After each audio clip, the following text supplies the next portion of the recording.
आखिर वही हुआ जिसके बारे में हम जैसे चंद लोग आपको आगाह कर रहे थे मुसलसल। तो मैं भारत के मुतल्लिक तो मैं यही कहूँगा, लेकिन इंशाल्लाह अगर उन्होंने दोबारा कोशिश की तो पहले से भी ज्यादा जिल्लत उठाएंगे जो पिछले साल जो कुछ हुआ। दोबारा से ये इरादा किया है इंडियन वज़ीर दफा ने कि अभी जंग जो है वो जारी है, ऑपरेशन संदूक जारी है और पाकिस्तान की तरफ से कहा गया है कि बयानुल मरसूस भी तैयार है और हमारी बातों को मुल्क दुश्मनी करार दिया गया, जबकि हम सिर्फ हकायक बता रहे थे। भारत की जानिब से बड़े एडवेंचर की तैयारी। भारत ने पाकिस्तान के बॉर्डर के करीब मौजूद अपने तमाम तर एयरपोर्ट्स को सिविलियन परवाजों के लिए अचानक बंद कर दिया है। लड़ाका तैयारों की परवाजें इस वक्त अपने उरूज पर है। इस वक्त जो सिचुएशन है पाकिस्तान के अपने बॉर्डर पर, वो भी खराब की जा रही है। भारत ने एक ऐसी पनडुब्बी तैयार की है जो समुद्र की गहराइयों में रहकर देश की सुरक्षा को और मजबूत बनाने का काम करी। इस ताकत का नाम है INS अरिधमन। आपको मजे की बात बताऊं, पाकिस्तान में तेल है 458.41 पर लीटर, यानी कि कल रात गवर्नमेंट ने 134 रुपीस तेल बढ़ाया। आप अपने बच्चे को सुबह अगर गाड़ी में स्कूल में छोड़ने जाते हैं ना, छोड़ने जाएंगे और वापस आएंगे, 2000 रुपए का पेट्रोल आपका या डीजल जो भी आप यूज करते हैं गाड़ी, वो जल जाएगा। हालात ये हो गए हैं, तीनों साहिबान को अर्ज करता हूँ कि कमीज सिलवाते हैं तो सलवार फट जाती है, सलवार सिलवाते हैं तो कमीज फट जाती है, तो दोनों अगर सिलवाते हैं जी जाने क्या पड़ता है। ठीक है, बिल्कुल आप सही कह रहे हैं, लेकिन ये कि जो ये हम लाते हैं टॉक शोज और अनलिमिटेड एंटरटेनमेंट सिर्फ यूट्यूब पर। अगर आपने अभी तक हमारा चैनल सब्सक्राइब नहीं किया तो अभी सब्सक्राइब करें और बेल आइकॉन को क्लिक करके हमारी लेटेस्ट वीडियोस के बारे में अपडेट जानें। ये एक advance nuclear powered ballistic missile पनडुब्बी है जिसे खास तौर पर भारत की रणनीतिक जरूरतों को ध्यान में रखकर तैयार किया गया। अच्छा, आपको बता दें, भारत पहले ही INS अरिहंत और INS अरिघात जैसी पनडुब्बियों के जरिए अपनी मौजूदगी दर्ज करा चुका है, लेकिन INS अरिधमन इनसे एक कदम आगे मानी जा रही है। इसे ज्यादा ताकतवर, ज्यादा आधुनिक और ज्यादा सक्षम बनाया गया है। सबसे पहले इसकी मारक क्षमता की अगर बात करें, इस पनडुब्बी में 8 वर्टिकल लॉन्च ट्यूब दिए गए हैं। इसका मतलब ये है कि ये एक साथ ज्यादा मिसाइलें ले जा सकती है और जरूरत पड़ने पर तेजी से हमला भी कर सकती है। इसमें K4 बैलिस्टिक मिसाइलें तैनात की जा सकती हैं, जिनकी रेंज करीब 3500 किलोमीटर। जाहिर बात है कि सबके अंदर भारत भी इन्वॉल्व है और भारत के पीछे कौन सा एक ऐसा मुल्क है जो नहीं चाहता कि पाकिस्तान एफर्ट्स करे और ये जंग रुकवाए। जिस मुल्क ने अमेरिका को भी इस जंग में धकेला और जिस मुल्क की ये जंग है, भारत का वो सबसे बड़ा इत्तेहादी है। लेकिन बीजेपी कमजोर हो रही हो या ना हो रही हो, इंडिया में ऑपोजिशन बहुत कमजोर है और जिसका फायदा बीजेपी को मुसलसल हो रहा है।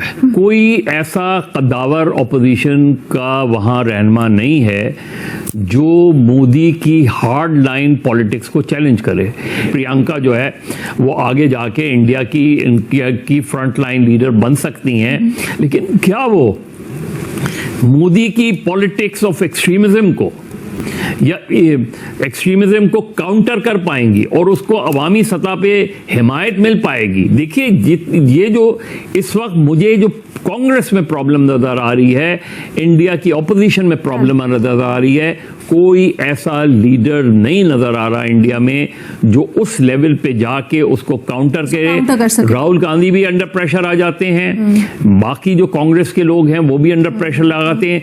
बाकी इंडिया में जो डिवाइडेड ऑपोजिशन है उसकी वजह से बीजेपी की स्ट्रेंथ जो है वो ज्यादा से ज्यादा बढ़ती है। ये कभी ना भूलिए कि देखो, हिंदुस्तान को तो हम डमीन करते रहते हैं, हिंदुस्तान हमें डमीन करता रहेगा, लेकिन याद रखना कि हिंदुस्तान का एक बहुत अहम रोल है वर्ल्ड पॉलिटिक्स के अंदर।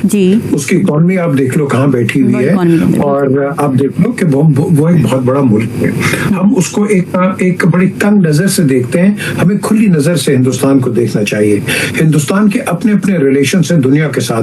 हम यहाँ उनको कहते हैं, हर किस्म की क्रिटिसाइज करते हैं। सऊदी अरेबिया में उनको मेडल्स भी मिलते हैं, यूएई में उनको हाईएस्ट मेडल्स भी मिलते हैं। सो दैट क्लियरली शोज कि देखो, हमारे कहने से कुछ नहीं होगा, उनका अपना एक रिलेशन है, हमारा एक अपना रिलेशन क्वेश्चन है। याद रखना, इंडिया का हमेशा एक बड़ा इंपॉर्टेंट रोल है और रहेगा इंटरनेशनली। यहाँ जो मेन क्वेश्चन आता है between us and them is कि please can you ever come to terms with Pakistan. Pakistan एक पीस लविंग मुल्क है, पाकिस्तान हमेशा आपसे दोस्ती चाहता है, लेकिन आप तो एक बिल्कुल तंग दरवाजे और तंग नजर से पाकिस्तान को देखते हैं और हर शक के साथ आप देखते हैं। इसको खत्म करो, हमारे साथ बैठ के बात करो और हम आगे चल सकते हैं। याद रखो, अमेरिका हो या कोई भी सुपर पावर हो, आप और हम हमेशा हजारों साल तक नेबर्स रहेंगे। तो हम क्या हजारों साल ही लड़ते रहेंगे? क्या यही हम दोनों का फ्यूचर है? एक मुसलमान, ये जो हमें बताया जाता है, एक मुसलमान 70 नॉन मुस्लिम्स पे भारी है, और वो कलमे की पावर है। वो एक यहूदी मतलब अगर एवरेज निकाले या एक कौन सा है वो इसराइली, 70 का 140 से भी ज्यादा आ रहे हैं मुसलमान आ रहे हैं। लेकिन जितनी क्वांटिटी हमारी मुसलमान की है, ये तो मैं वही कह रहा हूँ कि इधर सिर्फ ये शार्प कर देना तो ये मर जाएंगे। इसराइल जो है वो खुद आज भी आपने देखा होगा, उधर रैलियां निकली हैं, उन्होंने पाकिस्तान से मदद ली है। इसराइल ने पाकिस्तान के लिए पाकिस्तान से मदद मांगी है, उनकी अवाम ने, ईरान ने या इसराइल की अवाम ने। सोशल मीडिया पे देखें, इसराइल की अवाम ने पाकिस्तान के झंडे पकड़े हुए हैं, एक साइड पे इसराइल के झंडे पकड़े हैं। नहीं, मैं ये बात में आपकी समझा नहीं, यानी इसराइल तो ऑलरेडी ईरान के खिलाफ जंग कर रहा है, ईरान के खिलाफ कर रहा है ना, लेकिन जब वो मरेंगे ना तो फिर वो कहेंगे हमें छोड़ दो। ये भी हमेशा देखा गया है कि भारत की तरफ से बड़ी जारे पॉलिसी रहती है।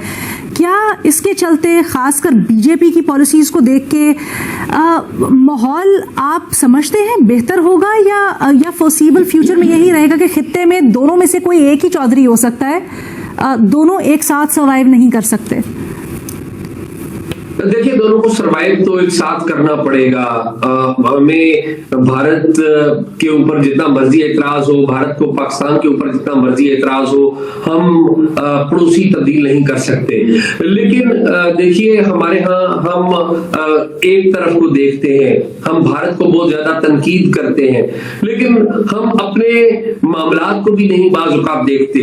अगर आप ट्रैक रिकॉर्ड देख लें, आप जब वाजपेयी साहब आए थे लाहौर में 1997 ऑनवर्ड्स, आप देख लीजिए आज तक 98 से लेकर आज तक जो बड़े बड़े वाकयात हैं, आप देखिए कि जो कारगिल हुआ था उससे नुकसान किसको हुआ था? पाकिस्तान को नुकसान हुआ। एजाज, अभी जैसे वाजिद साहब कह रहे थे ना कि जिस नहज पर अब मामला पहुंच गए हैं, खासकर बीजेपी के दौर में, उस नफरत को निकालने में बड़ा अरसा लग जाएगा और अभी तक उनको अपोजिशन से कोई ऐसी आसार नहीं नजर आते कि वो इसका काउंटर कर सकें। अलीना, खाली ये नहीं है, कांग्रेस के जो राहुल गांधी हैं, आप अगर उनकी स्पीचेस देखें तो मुझे जाती तौर पे राहुल गांधी में बड़ा पोटेंशियल नजर आया, मुझे लगे वो बड़े वाइब्रेंट हैं, लेकिन फॉरेन पॉलिसी के इशू पे मुझे लगा कि कहीं ना कहीं वो कांग्रेस की जो ट्रेडिशनल पॉलिसी है उसको छोड़कर वो बीजेपी की जो पॉलिसी है उसके ऊपर चले गए हुए। हालांकि राहुल गांधी ने रिसेंटली बड़ा गेन किया है, लेकिन जब फॉरेन पॉलिसी का मामला आया तो उन्होंने भी वही रवैया अख्तियार करने की कोशिश की जो बीजेपी ने की। तो इसका मतलब ये है कि जो माहौल बीजेपी ने अभी कायम किया है वो माहौल बाकी जमातों के ऊपर भी असरअंदाज हो रहा है, लेकिन इसमें एक पहलू हम नजरअंदाज करते हैं, वो ये है कि जो हालात बदल रहे हैं, इकोनॉमिक चैलेंजेस आ रहे हैं, क्लाइमेट एक बड़ा चैलेंज आ रहा है, ये नेचुरल नहीं है, ये इट्स मैटर ऑफ टाइम कि कब हिंदुस्तान और पाकिस्तान दोबारा मिलेंगे, ये it is matter of time. ये इसको लंबा आप कर सकते हैं, लेकिन आप इसको इनएविटेबल है, होना ही होना है आपके ख्याल में? इंडियन नेवी चीफ ने ये कहा कि we were few minutes away. Indian navy chief ये कह रहा है we were few minutes away, हमें अभी चंद मिनट की दूरी के फासले पर थे हम किस चीज़ से? पाकिस्तान पर अटैक करने से। तो इंडियन नेवी चीफ कह रहा है कि पाकिस्तान पर अटैक करने से अभी हम चंद मिनट दूर थे, यानी कि बस हम उसके पर हमला करने ही वाले थे।